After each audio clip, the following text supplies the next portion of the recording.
vou te contar sobre as sortes que eu dei na vida e a que eu as atribuo. Acho que essa live ela pode te ajudar se você está num ponto na sua vida de fracasso ou um ponto de não saber para onde ir, ou se você olha para a sua vida e vê, eu não queria estar aqui, o que eu estou fazendo nesse lugar na minha vida? Por que eu estou aqui? Eu acho que o que a gente vai falar aqui hoje vai te dar um roteiro, um rumo e uma nova sina para você criar a realidade que você quer. Meu Deus do céu! Quando que eu pensei em viver essa vida? E eu quero contar toda essa trajetória para vocês. Então, primeira coisa, eu quero te falar o que eu penso sobre sorte, o que é sorte. Eu acho que algumas de vocês já devem ter me ouvido falar sobre isso, e eu acho que esse conceito do que é a sorte mudou a história da minha vida, mudou o rumo da minha vida. Que é o seguinte, sorte... Existem outros tipos de sorte também na minha concepção, tá, gente? Mas eu acho que a gente pode dizer que sorte é onde oportunidade encontra preparação. Anota isso aí. E outra coisa que eu quero que você já entenda de cara é que eu atribuo a sorte que eu dei na vida, né? Eu dei bastante sorte, aos princípios que eu sempre vivi a minha vida. Então, anota aí, a sua vida é resultado dos seus princípios. Até quando eu estava anotando isso, eu ia escrever assim, ó, a sua vida será o resultado dos seus princípios. E é verdade, ela será.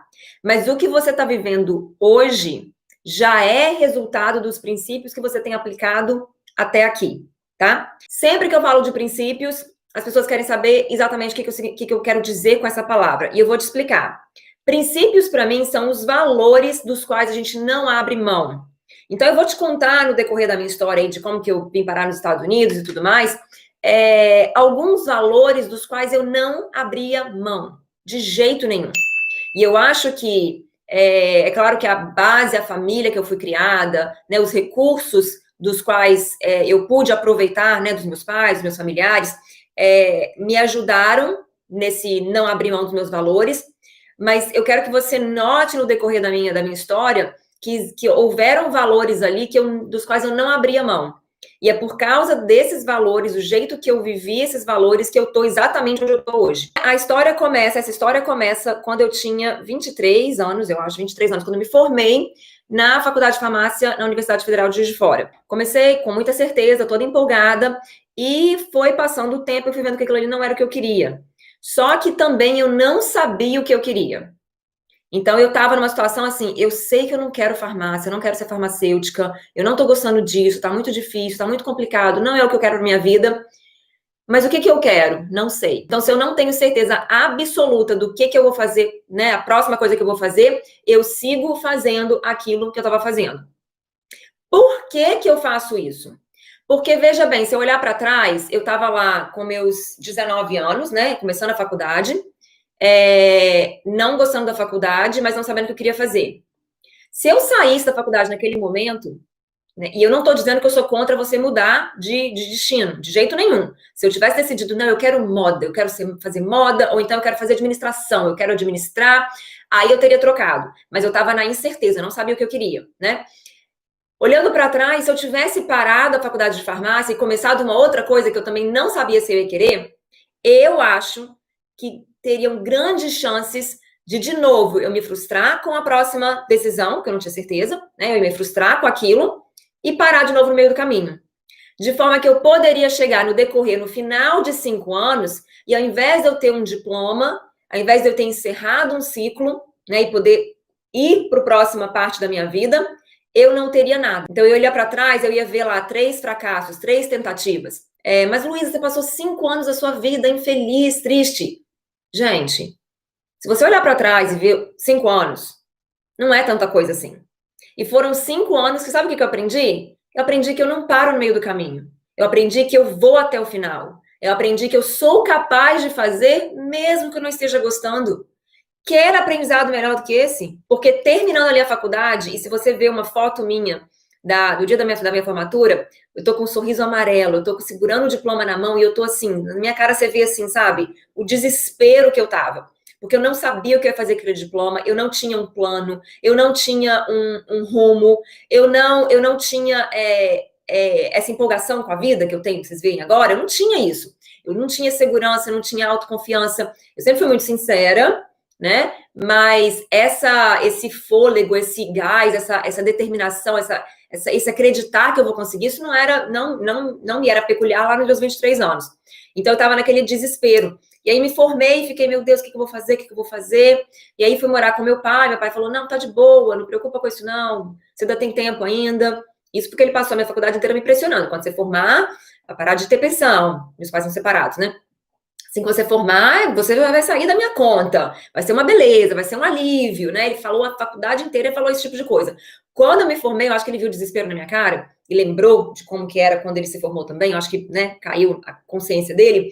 E ele falou, não preocupa não. Vê o que você quer fazer, vem morar comigo. Talvez você tente trabalhar na minha empresa, ver o que você pode fazer lá e tudo mais. E assim eu fui e eu não fiquei feliz. E aí uma amiga minha falou sobre esse programa de au pair, que é o programa que você vai para os Estados Unidos ou para um outro país e você vai ser babá de crianças lá. E você mora com a família, né? A família te dá casa, carro, moradia, comida e tudo mais. E você cuida das crianças e você recebe uma mesada por mês. E esse programa é bem legal, se você está na faixa, e acho que tem um limite, né? Você tem que ter até 26 anos, tem que ter carteira de habilitação e tem que ter tido experiência trabalhando com crianças, né? Eu sempre trabalhei com crianças na igreja, então eu tive essa experiência. Tinha irmãos mais novos, então eu coloquei isso no meu currículo lá para ser au pair, e assim que eu vim para os Estados Unidos. E eu tinha remotamente um sonho, não queria ser farmacêutica, não queria trabalhar de branco, não queria trabalhar na farmácia ou na farmácia de manipulação, mas eu pensava que eu queria ser uma executiva. Já falei isso para vocês várias vezes, né? Eu queria ser uma executiva que usava uma roupa bonita, um salto alto, maquiagem, sabe? E aí eu pensei, se eu for para os Estados Unidos, eu tenho o diploma de farmácia. Se eu for para os Estados Unidos aprender a falar inglês bem aprendido,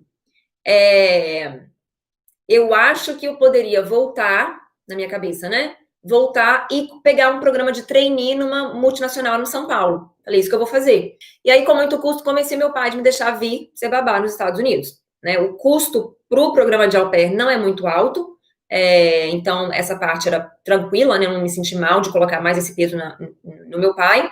Mas ele ficava, pô, você vai ser babá depois de fazer faculdade, fez faculdade federal, sabe? Não tem a ver. E eu falei, pai, eu quero tanto, é para aprender inglês, que não sei o quê, não sei o quê. E aí ele concordou. E aí minha mãe me levou para o aeroporto, entrei no avião e voei para os Estados Unidos. E aí, como au pair, você vai primeiro, pelo menos nesse programa que eu fiz, você vai primeiro para os Estados Unidos, fica uma semana lá fazendo treinamento, aprendendo a trocar fralda, aprendendo a cuidar de criança, fazendo primeiros socorros e não sei o quê. Conhece um monte de meninas do mundo inteiro, é super, super legal. E aí vim para Wilmington, que é onde eu moro hoje, né, na Carolina do Norte. E onde a família que eu ia cuidar, né, das crianças que eu ia cuidar, estavam. Cheguei no aeroporto e a família para que eu trabalhei, eles sempre tinham au pairs brasileiras. E eles faziam, assim, antes da au pair brasileira terminar o ano dela, eles já chamavam a próxima. Então, dava ali 2 semanas que tinha 2 brasileiras dentro da casa deles e uma ensinava para a outra o que tinha que fazer. E eu era essa brasileira chegando e a menina que estava lá antes, ela me ensinou, passou as coisas, né, como que funciona a rotina. Era muito legal, porque eu podia ouvir tudo, como que tudo funcionava em português, não tive que chegar naquele impacto muito grande de só inglês, né, e tudo mais. E aí eu trabalhei para essa família por 2 anos. Essa família na verdade, hoje, o meu marido é o pai das crianças. E eu sei que é uma história bem esquisita, bem complicada. Até pausei aqui para ver se convinha falar sobre isso, mas já que eu tô falando da minha história toda, eu vou falar um pouco sobre isso também. Então, eu vim trabalhar para eles, trabalhei para eles durante o ano de 2011 inteiro, né, janeiro até final, até 2012. Quando chegou em dezembro de 2012, eu tive uma briga ali com a mãe das crianças e eu decidi não trabalhar para eles mais. Então, eu fiquei 2 anos trabalhando para eles. Então, era o pai das crianças, a mãe, né, as 3 crianças, os 3 filhos.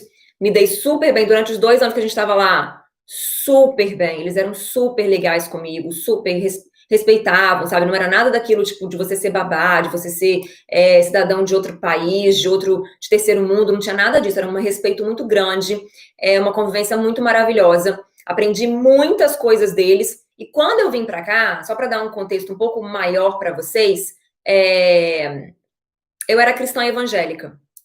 E eu acreditava na família, acreditava, não acredito ainda, né? Na família como essência da nossa, né, da nossa sociedade, super contra no sentido assim, não sendo completamente a favor, vamos fazer o que quiser da vida, né? Contra o divórcio, não, né? Mas querendo que as pessoas vivessem bem, harmonia, família e tudo mais, né? E eu vim e vi que a família, o casal ali já não estava se dando tão bem mais. E na minha cabeça eu tinha sido, né, a enviada ali para aquela família para trazer mais harmonia, para orar por eles e tudo mais. E assim eu fazia, orava por eles. Eu lembro que eu ficava feliz de quando eu ia na cozinha e pegar uma água e o pai das crianças não estava dormindo no sofá. Falava, nossa, ele deve estar dormindo com ela, que legal, minha oração funcionou, sabe? Eu ficava super feliz com isso. E aí no dia seguinte eu via que ele dormiu com uma das crianças, não era nada daquilo, né? Aí eu ficava chateada, falava, pô, Deus, eu achei que estava me ouvindo minhas orações e não estava. Então, assim, esse era o contexto que eu vivi. Eu sei que a minha história é meio esquisita, as pessoas falam o que querem falar, pensam o que querem pensar. Eu tô aqui de coração aberto contando para vocês, né, o que realmente aconteceu, para vocês entenderem. Eu não quero nunca que uma pessoa olhe para mim e fala, ah lá, ela roubou o marido de outra e tá lá toda feliz, maravilhosa. Eu não quero que vocês pensem isso, porque eu acho que se você rouba, né, o marido de outra, se você entra no meio de uma família, destrói aquele lar, eu acho que vai ser muito mais difícil você levar uma vida legal, né? E sempre que eu falo desse assunto, eu falo, olha, se você tá nesse momento, andando, né, saindo com um cara que tem uma família, que tem uma mulher, o meu conselho para você é que você pare imediatamente. Não interessa, mas o casamento dele é horrível, mas ela é uma louca, mas ela trata ele mal, você precisa ver como é que ele faz, eu que faço ele feliz. Não interessa. Princípios são princípios, valores são valores, e um dia ele jurou para essa mulher que ele seria fiel a ela. E se você se deixa entrar no meio disso, né? E tudo bem, você pode falar, mas eu não sou casada, eu não tô fazendo nada de errado. Você tá assim, você tá entrando no meio de uma família, né? E eu acho que a conta vai fechar para você em algum momento, senão já não tá fechando para você, né? Porque no Natal ele tá lá com ela e com as crianças e você fica sozinha. Então, eu acho que isso é um ponto bem, bem importante. Agora, por outro lado, né? Se você fez isso, se o seu casamento hoje, se você hoje tá casada com um cara, tem filhos com ele, tem uma família com ele, criou, ou talvez nem tenha filhos, mas tenha uma família com ele, né? E você participou ali, não é que você foi a causa, eu não acho que você foi a causa de jeito nenhum, mas você participou do fim do casamento dele anterior, o que eu acho disso? Que você deve separar desse cara? Meu Deus, eu fiz errado? Lógico que não. Eu acho que um divórcio é ruim, 2 é pior ainda. Então, agora que você tá com ele, agora que você tá nessa família, que você criou a sua família, bota a mão na consciência, tenha noção do que você é, do que você representa para a ex dele, quando você tiver algum tipo de interação, se for o caso, seja realista, seja coerente, entenda o que aconteceu. E, ao mesmo tempo, faça desse seu casamento o melhor casamento que pode ter. Então, um divórcio é ruim, 2 é muito pior. Então, faça com que isso funcione, tanto para você, para sua felicidade, como para o seu marido, como para a ex dele, porque imagina a ex dele ter que lidar com você e mais uma no futuro ainda. É muito mais complicado. Essa é a minha perspectiva com relação a isso. E aí, para voltar na minha história, para vocês entenderem como, né, que se deu isso tudo, então ali em 2012, em dezembro de 2012, a mãe das crianças, né, achava que eu estava andando com o pai das crianças. Ela achava que tinha alguma coisa entre a gente. E isso me deixou completamente sem chão, porque ela sempre foi super legal comigo, sempre super aberta, super, sabe, assim, eu nunca imaginei que ela pensasse de mim, tipo, nunca, nunca, nunca, nunca, nunca. Quando eu fiquei sabendo disso, e eu tentava conectar a pessoa que ela era comigo e o que ela estava falando nas minhas costas, eu fiquei com medo, sinceramente. Eu sou uma pessoa muito ingênua, muito, muito, muito, muito ingênua. Mas eu sou muito ingênua, sou muito aberta, sou um coração aberto. Quando eu tô lidando com uma pessoa que é falsa, eu não sei o que fazer. Porque eu tenho certeza absoluta que se eu entrar num convívio com uma pessoa que está sendo falsa comigo, eu vou me ferrar, porque eu não sei perceber, eu não sei agir, eu não consigo lidar. Então, no dia que eu fiquei sabendo, eu lembro que eu fiquei sabendo que ela falava isso de mim na quinta-feira. Na quinta-feira eu fiquei sabendo disso. Ela estava viajando. Ela voltou para casa na sexta. No sábado de manhã, eu estava com isso tudo na minha cabeça e eu, assim, desesperada. No sábado de manhã, quando eu encontrei com ela pela primeira vez, ela virou para mim e falou assim: Luísa, eu tô indo na farmácia, você precisa de alguma coisa? Como é que você tá? Como é que foi essa semana? Foi boa? Foi tudo tranquilo? Quando ela me falou isso, me deu muito pavor, muito pavor. Eu ouvindo aquilo e tendo sabido, né, acabar de saber do que ela tinha falado por trás de mim, e eu tinha certeza do que ela tinha falado, as pessoas não estavam inventando, eu fiquei desesperada, eu falei, não, não, não, não, saí, fui para casa de uma amiga minha, liguei pro meu pai, falei, pai, tá acontecendo isso, eu tô desesperada, nunca imaginei que isso fosse acontecer, eu tô me sentindo péssima, eu não tenho condição de morar com eles mais. Aí eu quero saber se você vai me bancar aqui integralmente ou se eu preciso voltar pro Brasil. Qual que é o princípio ali? Encarar os meus problemas. Então, não empurrar com a barriga, realmente de frente, encarar. Então, eu ali tava, gente, eu tava desesperada, porque eu amo esse lugar. Eu não queria voltar pro Brasil de jeito nenhum. Morar aqui é muito caro, ainda mais com dólar, né? Na época era 3, 4 reais. Mesmo assim, então fazendo a conta pro meu pai era muito caro. Eu já tava pagando meu MBA, que já era muito caro. E eu tava numa situação que seria muito mais fácil, é a situação que vocês se encontram quando seu marido fala que é divórcio, é muito mais fácil você ignorar, aceitar as desculpas dele, empurrar com a barriga e seguir, é muito mais fácil. Seria muito mais fácil para mim falar, quer saber de uma coisa? Eu não fiz nada com ele, se ela acha esse problema é dela. Ela tá de boa comigo ainda, vou voltar a viver minha vida numa boa. Porque uma das potenciais consequências do meu encarar esse problema de frente é que meu pai falasse, primeiro que ele não acreditasse em mim, primeiro que ele achasse que realmente estava andando com o cara, né? É uma coisa que ele não fez, eu fiquei muito feliz com isso. E segundo que ele falasse, minha filha do céu, você tá doida?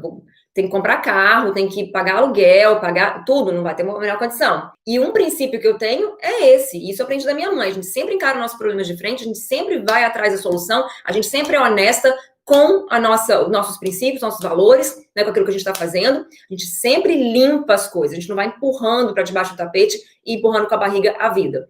E aí, falei com ele, e aí eu dei a sorte, né? Aí é uma sorte, sorte mesmo, né? Não é sorte de onde preparação encontra oportunidade, não. Do meu pai poder bancar, de eu poder ir atrás de outro lugar para morar. E aí eu conheci uma menina que morava aqui e precisava dividir o apartamento para diminuir as despesas dela. Fui atrás, conversei com ela e fui morar com ela. E eu resolvi sair da casa deles assim, de repente. E isso foi, né, bem sério nas crianças, porque eu não despedi delas, elas eram muito ligadas comigo e tudo mais. E chegou num ponto que ela me proibiu de ver as crianças, de encontrar com eles e tudo mais. E eu fiquei um tempão ali sem encontrar com eles, né, e tudo mais. Chegando outubro de 2013, ele me manda uma mensagem falando que tinha se separado. Então, a gente passou esse tempo aí de 10 meses. Nesse meio tempo, eu fui trabalhar, porque eu já conversava com ele sobre conseguir um estágio lá na multinacional, que era onde ele trabalhava, né? E ele ia me ajudar a conseguir esse estágio. E aí, eu me comuniquei com ele através de mensagem e falei, e aí, você ainda pode me ajudar a conseguir aquele estágio, mesmo a gente estando se falando, mesmo estando nesse clima e tudo mais? Ele falou, não, com certeza. Mandei meu currículo, passei pelo processo de entrevista, eu achei que eu tivesse sido contratada, já acontece a história aqui, né? Eu achei que eu tivesse contratada porque ele mandou, né? Porque ele tem um cargo alto na empresa. Eu falei, ele mandou, eu consegui, beleza. Por muito tempo eu fiquei com aquele pensamento, tipo assim, eu tô aqui, maravilhoso, mas eu não consegui, né? Com o meu próprio mérito. Sabe aquela sensação? E aí um dia eu resolvi de novo enfrentar isso. Falei, quer saber? Eu vou acabar com essa história de uma vez. Eu já tinha ficado amiga das pessoas que tinham me contratado, né? Que eram meus chefes na época. Cheguei pra ele e falei, deixa eu te perguntar uma coisa. Lembra quando você me contratou? Vocês fizeram uma entrevista? Ele falou, aham. Eu falei assim, foi porque o Dave mandou vocês me contratarem, que eu fui contratada? Você pode me falar isso, assim, com honestidade? E aí ele falou, Dave? Quem que é Dave? Aí eu falei, você não sabe quem que é Dave? Você não... Aí ele falou, não, a gente te contratou porque a gente gostou demais de você, você foi maravilhosa na entrevista, você dominou o lugar, você já foi falando, já foi resolvendo as coisas, e a gente achou muito engraçado, e não sei o quê, e a gente que te quis, foi unanimidade, foram 4 pessoas que me entrevistaram, foi unanimidade, todo mundo quis te contratar. Aí eu falei, sério, aí caiu aquele peso das minhas costas, sabe? Porque realmente, ele colocou meu currículo lá para ser chamado, né? Mas eu consegui o emprego por minha conta. Fiquei toda feliz, gente, toda empolgada. E aí, em outubro, ele me conta que ele se separou dela por um problema que eles tiveram, que foi ocasionado por ela, até assim, no final das contas, né? Claro que cada um tem a sua parcela de culpa na história, quando dois brigam, né? Os dois estavam lá para brigar. O cara, né? O pai das crianças, o senhor Dave aí, né? Que hoje é o meu marido, me falou que estava separado. E aí eu levei mó susto, porque, assim, o casamento deles não era legal. Eu tava lá, eu via acontecendo. E eu falava pra ele, e ele é um cara tão maravilhoso, tão legal, bom pai, bem-sucedido, sempre se cuidou, sabe? Sempre com a barriguinha sequinha e tudo mais. E eu falava pra ele assim, por que que você fica, tipo, né? E como amiga dele lá, como babá dele e tudo mais, eu ficava, a gente tinha essa intimidade, eu falava, como é que você, por que você fica? Aí ele falou, pra mim não existe outra possibilidade, não. Pra mim, eu casei com ela pra ficar com ela pra sempre. Simplesmente era essa a ideia, sabe? E ela, para ela, era muito cômodo a vida, porque ele fazia tudo na casa, né? Não fazia tudo para ela, mas fazia tudo na casa, cuidava das crianças, ela viajava, fazia o que ela queria, saía com os amigos, voltava de. Tipo assim, era uma vida, ela vivia uma vida de solteiro e tinha uma casa maravilhosa para morar, com as crianças e tudo mais, e babá, né? A vida dela era maravilhosa. Quando ele me contou que eles separaram, falei, alguma coisa muito séria aconteceu, né? Para ela decidir ou para ele mudar de ideia, uma coisa que era tão, né, forte para ela. Ele falou: "Passa aqui no meu escritório para eu te contar". E aí foi uma das primeiras vezes que eu vi ele depois disso tudo, né? Fui lá no escritório dele, ele me contou a história, foi uma história muito, muito horrível, que é coisa particular dele, não vou trazer à tona. E aí ele falou: "Vamos almoçar amanhã, ou sei lá, semana que vem, não sei. Vamos almoçar?". Aí eu falei: "Tá, beleza, vamos". Aí nesse almoço, ele me pega e diz: Olha, eu saí de casa, né? O divórcio não aconteceu ainda, mas eu tô solteiro, e eu sinto que eu estou livre para sair com outras mulheres. E me deu uma encarada. Na hora que ele falou isso, eu falei: beleza, você tá mesmo, vai em busca. Mas, tipo assim, eu e ele, tipo, não existia isso na minha cabeça. Na verdade, o que acontecia, para ser bem sincera com vocês, é que eu sempre admirei ele demais, achei ele um cara muito maravilhoso, e o meu sonho era que eu encontrasse um cara bem parecido com ele, só que alto, loiro, de olhos azuis e de 32 anos, era o meu sonho. E aí, saí com ele ali, e depois ele me chamou para sair, à noite. Isso também conto nesse livro aqui, eu acho. E eu falei, tá, onde vocês estão? Achando que era ele com as crianças, né? Agora que ele tava sem a mulher, né? Ela não tinha mais aquela restrição de não poder ver as crianças. Falei, tá, me fala onde vocês estão que eu vou encontrar com vocês. E ele falou, não, é só eu. Aí eu falei, quer saber? Eu acabei de lembrar aqui, eu tenho um negócio pra fazer, não vai dar não. E aí eu fui enrolando ele. Então, em outubro, que a gente encontrou primeiro, novembro, né? Depois, em outubro que ele se separou, novembro a gente começou a se encontrar, assim, de conversar de vez em quando. E ele começou a me chamar pra sair. E eu, não. E não saí com ele de jeito nenhum, mas passei o Natal com ele. Eu tava sozinha na cidade, ele também tava com as crianças, e eu fui passar o Natal com ele. Mas naquela de tipo assim, tá louco, esse cara tá louco. E ele dando as investidas em cima de mim. E eu, meu Deus do céu, esse cara é louco, ele tem 16 anos mais velho que eu, era o pai das crianças. Como é que eu vou falar com minha família se eu ficar com esse cara? Não vai acontecer, não vai acontecer. E eu estava prestes a ir para a Alemanha para terminar meu MBA. E ele ficava me infernizando tanto, e eu tava tão perdida na vida, tão sozinha, já tinha namorado vários caras aqui, nenhum tinha dado certo, não tinha um rumo da vida, tava fazendo MBA, nem sabia se eu ia conseguir emprego, né? Em fevereiro eu tinha que ir para a Alemanha. Ele tava me infernizando tanto, e eu tava tão mal, eu lembro o meu caderninho mar aqui, só que eu não escrevi isso, não tinha nem coragem de escrever, gente, essa situação. Eu só escrevi assim, problema com D. O D, Dave, né? Aí eu não quis escrever, ele me chamou para sair, eu tô recusando, não, eu tinha vergonha de pensar nessa possibilidade.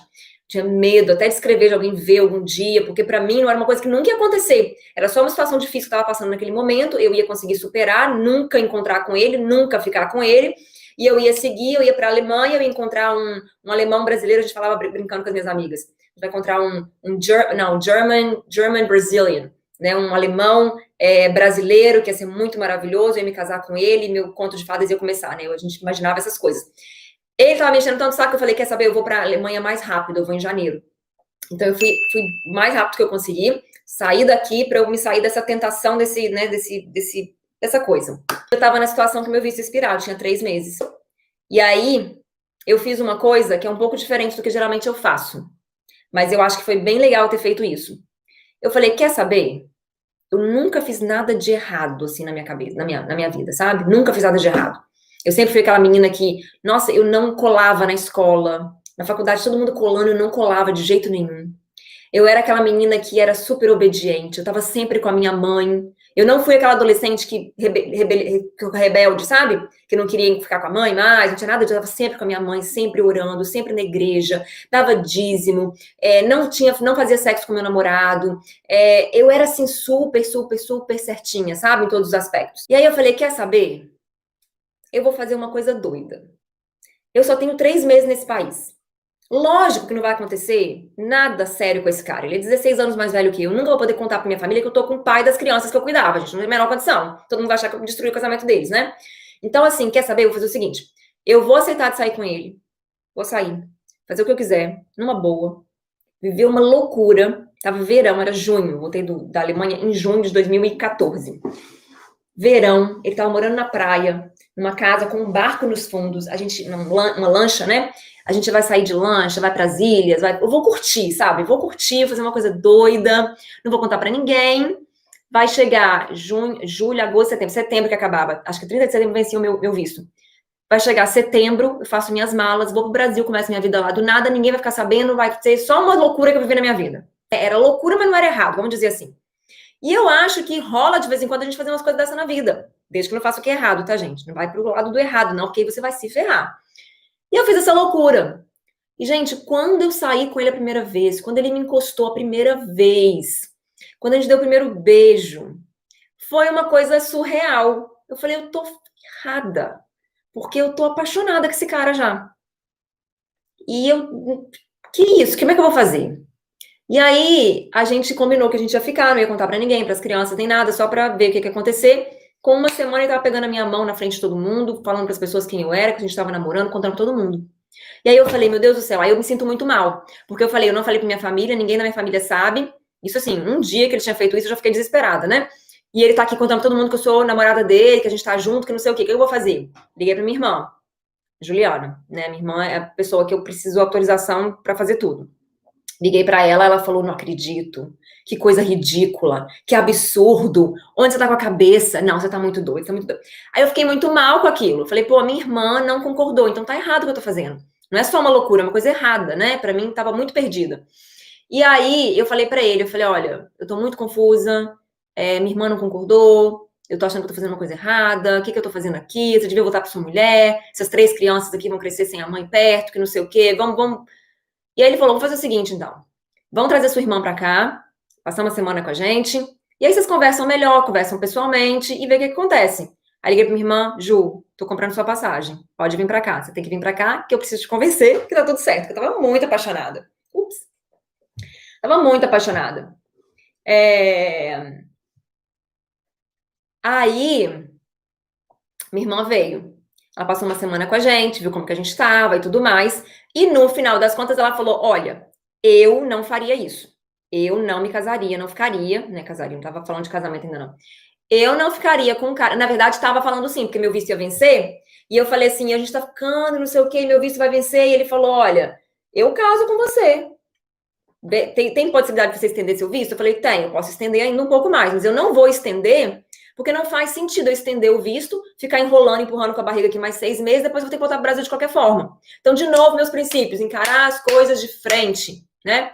Falei para ele, não vou fazer isso. Ele falou, não, eu caso com você. Quando meu divórcio sair, se você conseguir estender o seu visto, né, para dar tempo do meu divórcio sair, eu me caso com você. E isso, ele falou, isso independente da nossa relação, eu me caso só para te ajudar, né? Ele falou assim, claro que também não faria isso, né? Porque também é parte dos meus princípios que eu não vou contra, não vou, isso é crime, tá, gente? Casar com uma pessoa só para ficar no país é crime. Também não cometo crimes, não gosto disso.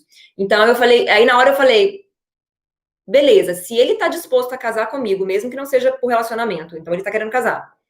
E eu tô gostando pra caramba dele, acho que pode rolar de estender meu visto e ficar aqui. Então eu estendi o meu visto, a minha irmã, nesse meio tempo, né, veio, chegou no final e falou, eu não faria isso, ele já tem 3 filhos, tem ex-mulher, um histórico muito grande, você não precisa disso, pra quê? E na época eu tinha um outro cara que estava muito afim de mim, eu já tinha começado a conversar com ele antes de sair com, né, o Dave, logo depois que eu voltei da Alemanha. Eu sou rápida, hein, gente? E ela falou, por que você não fica com esse outro cara? O cara é novo, forte, bonito, advogado, não sei o quê, vai ser muito melhor pra você no futuro e tal, tal, tal. E eu assim, não quero, eu quero o Dave, eu quero o Dave. E ela falou, tá, no final das contas, eu não faria, mas eu acho que você pode fazer o que você quiser, você é adulta, eu vi, tá tudo legal, ele gosta de você mesmo, ele é super legal, o relacionamento de vocês é bonito, não sei o quê, blá, blá. Ela volta pro Brasil, eu continuo, estendo meu visto, e a gente continua se relacionando. E aí, em novembro, eu me mudo pra morar com ele já. E aí, quando o divórcio dele saiu, em janeiro do ano seguinte, a gente marcou nosso casamento pra junho de 2015. E essa é a história. Foi legal falar isso tudo pra vocês entenderem, assim, na íntegra, de onde que eu vim, por que que eu saí de babá para ser a mulher dele. E aí que eu quero falar para você. Quando a gente vive com princípios e valores, a gente vai ter muito mais possibilidade de dar sorte na vida. Sabe a sorte que eu falei no começo? Que é onde preparação encontra oportunidade? Quando a gente vive assim, a gente vai dar muito mais sorte na vida. Então imagine que eu, enquanto trabalhava para eles, eu não falei essa parte, mas quando eu trabalhava para eles como babá, mesmo sendo farmacêutica no Brasil, vindo de uma família legal, meu pai não era pobre de jeito nenhum, ele tinha uma condição financeira boa, mesmo vindo dessa família, eu cheguei aqui e eu servi a eles. Eu cuidava das crianças, eu fazia muito mais do que isso. Eu dava uma geral na casa quando precisava, eu lavava as roupas deles, dele e da mulher dele, dobrava a calcinha dela e levava para lá. A minha ideia era o seguinte: eu quero servir, eu quero ser útil para as pessoas. E eu via eles como casais trabalhavam pra caramba, né? E eu pensava, pô, eu fico aqui assistindo televisão, né, com as crianças, assistindo, fazendo brincadeirinha com elas, e a mulher tá lá trabalhando o dia inteiro. Eu não vou lavar a roupa dela e dobrar e deixar tudo pronto para na hora que chegar às 5 horas da tarde ela poder sentar no sofá, curtir as crianças, que já vão estar de banho tomado, limpinha, bonitinha, fofinha, com o dever de casa feito. Eu tô aqui para isso. Então, assim, eu servia, eu mostrava que eu podia ser útil, eu tinha honestidade, eu tinha princípios ali dentro. Então, quando ele lá se viu solteiro, e eu falo exatamente isso nesse livro, quando ele se viu solteiro, esse cara maravilhoso, foda, perfeito que eu falo pra vocês, né? Que não é perfeito não, mas que eu fiz ele ser muito perfeito, muito maravilhoso. Esse cara maravilhoso, que me dá essa vida maravilhosa, quando ele se viu solteiro, ele pensou em quem? Ele pensou em mim. Porque ele tinha visto os meus valores, ele tinha visto quem eu era. Você acha que ele iria querer chegar ao ponto de se casar comigo, de me dar o sobrenome dele, de me trazer para morar com ele, com os filhos dele, se eu não tivesse tido um comportamento exemplar, se eu não tivesse sido uma pessoa... Então, assim, um cara do nível dele, e do nível dele que eu quero dizer é íntegro, honesto, trabalhador, que tem visão, que que é gente boa, que é generoso. Um cara nesse nível, ele não vai se interessar por uma menina fofoqueira, uma menina preguiçosa, uma menina que não se cuida. Ele não vai se interessar, ele não vai querer dar o sobrenome dele, ele pode até ficar, né? Sair para ficar, uma coisa, mas trazer para casa, trazer para viver com os filhos, para ajudar a criar os filhos dele. Ele não ia fazer isso se eu não tivesse sido a pessoa que eu fui. Tenho certeza absoluta disso. Eu até conversei com ele algumas coisas. Se eu fosse assim, se eu tivesse sido assado, ele, não, aí não teria casado com você, não. Sabe? Então, assim, isso faz diferença. Então, você que está numa situação da sua vida que você não está satisfeita, você não chegou onde você quer ainda, você não construiu o seu conto de fadas ainda, tenha valores que uma pessoa foda vai querer escolher, vai querer estar junto. Porque se você vive uma vida toda empurrada, toda largada, não cuida de você, não cuida do ambiente que você vive, não busca autoconhecimento, não busca conhecimento, não busca ser útil naquilo que você é, eu sempre fui a melhor naquilo que eu fazia, dava o meu melhor naquilo que eu fazia. Isso mostra quem você é por dentro, quem você é. E aí isso vai levando, vai te colocando em posições na vida que depois as pessoas olham e falam, ai, olha que sorte que ela deu, ela ficou com o pai das crianças, olha que menina sortuda, gente. Ela foi lá para ser babá e ficou com o pai. Eu era inteligente, eu era esforçada, eu era generosa, eu era bondosa, eu era íntegra, eu era honesta, ele sabia tudo que eu fazia. Ele me via, o meu comportamento, ele, sabe? Então, assim, eu dei sorte? Dei. Mas, meninas que vêm morar nos Estados Unidos, au pairs, que vêm trabalhar na casa da família, sabe? A chance daquele casal se divorciar, vou falar assim, uma coisa bem grotesca, tá? Mas a chance daquele casal se divorciar é muito grande, porque o divórcio tá acontecendo o tempo inteiro. Ainda mais nessa família rica que a mulher ganha muito dinheiro, ela fala, quer saber de uma coisa? Vou dar um pé na bunda desse cara, né? É uma coisa normal. Então, assim, quando você entra na casa e você age de qualquer forma, é qualquer pessoa, você não vai dar uma sorte igual eu dei. Entendeu? Porque se o cara for. Porque aí o que eu queria dizer com isso? Se o cara for um pilantra, né? Ele vai se atrair por você. Que não tem princípio, que não tem valor, que não tem nada. Aí você fica com ele, né? E você não tem a vida dos seus sonhos. Entendeu? Assim, não tô querendo dizer que é isso que deve acontecer, mas entendeu a ideia, né? Um exemplo. Entendeu? Então, assim, quando você não é a mulher foda, maravilhosa, você vai atrair os caras assim também, né? Então, viver esses princípios, ter esses valores, ter uma vida organizada, planejada. Eu queria falar um pouco sobre o que eu aprendi com os americanos. Eles são práticos, gratos e eles são livres. Né? A individualidade é um valor muito grande para o americano. Ter aprendido isso, juntamente com os valores que eu trouxe de berço, né? Pegar o melhor dos dois mundos, eu peguei o melhor do que eu tive no Brasil, peguei o que eu não achava legal da cultura do Brasil, olhei o que tinha na cultura americana, incorporei no meu dia a dia, e com isso eu me tornei essa mulher que atrai, que tem a vida que ela quer, porque eu fui estratégica nisso. Então, assim, eu quero encerrar falando para vocês que você também pode criar uma vida mara. Então, assim, siga os seus princípios, abra mão de ser muito. De ouvir a opinião alheia, porque se eu tivesse ouvido a opinião alheia, eu não estaria onde eu estou de jeito nenhum. Eu estaria em um lugar bem diferente e com certeza passando muito mais aperto na vida. Então, assim, tenha os seus valores, tenha os seus princípios, faça as coisas certas, não faça nada ilegal. Por mais que você tenha uma oferta de um cara, não é o caso que você precisa ficar aqui, não faz isso. Isso é ilegal, é crime. Ah, mas ninguém é pega. Mas você vai viver nessa possibilidade, sabe? De destruir ainda mais a sua vida, que já não tá muito boa, para começar. Então, assim, você também pode criar essa vida mara desde que você seja essa pessoa mara. E aí, uma coisa que eu fiz no decorrer desse tempo, né, dos meus 25 anos, eu sentei e fui estudar. E eu fui absorvendo tudo que eu via ao meu redor. E aí, para você que não teve a oportunidade de viver isso na vida, que não teve esse clique, ou que não teve a capacidade, a condição, sei lá, o background, né, para você fazer a mesma coisa, o que eu fiz ali, eu não apenas fiz e coloquei na minha vida, mas eu trouxe tanto para esse livro aqui, tudo que eu fiz lá tá aqui. O segundo eu começo, que é meu primeiro livro. Mas também escrevi um curso sobre isso. Todo esse passo a passo, essa forma de raciocinar, esses princípios, esse planejamento, como que a gente decide o que a gente quer, como que a gente coloca isso dentro da nossa realidade, que é o Seja Mara. Se você não teve a oportunidade, se você não teve esse clique, se você não teve a minha mãe, se você não teve o meu pai, se você não teve, né, a minha estrutura, e você entende que isso pode ter feito realmente a diferença na minha vida, e eu tenho certeza que foi um passo a passo, não foi realmente essa sorte fora do normal. Algumas coisas acontecem na sorte, mas eu tenho certeza que tem muitas coisas que vai acontecer na sua vida que não vai acontecer na minha. Algumas sortes, alguns momentos, algumas oportunidades, né? E você precisa ser a pessoa apta a agarrar essa oportunidade e criar a vida que você quer.